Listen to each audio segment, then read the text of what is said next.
In this video, I'm going to show you how to fix Nintendo Switch 2 error code 2813098. So, if you go to the Nintendo eShop and we're going to select the user, boom, what do we get? Error code 2813098. So guys, how to resolve this? You cannot directly change it on your Nintendo Switch. So what you will need to do is you will need to take a phone or you need to take your laptop. And what we're going to do is we're going to Google, and on Google we're going to type in Nintendo account.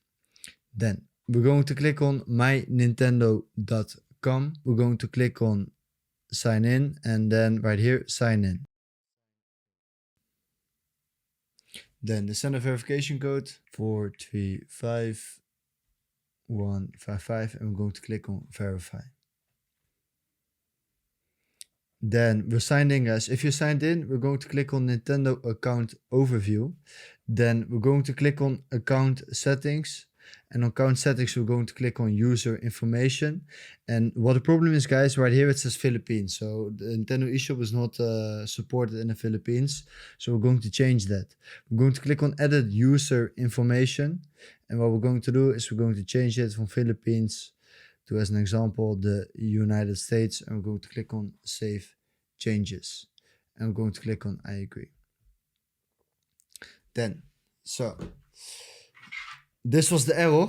I'm gonna click on back, and then we're going to Nintendo eShop again. We're going to select the user again, and right here now, right now it says sign into your Nintendo account again. So sign in. Yes, we're going to click on next. Then it says sign in with QR code or other sign-in methods. We're going to click on other sign-in methods, and right here just enter your password. Click on OK, and we're going to click on OK. Yes, guys, and that's how you fix the Nintendo Switch 2 error code 2813098.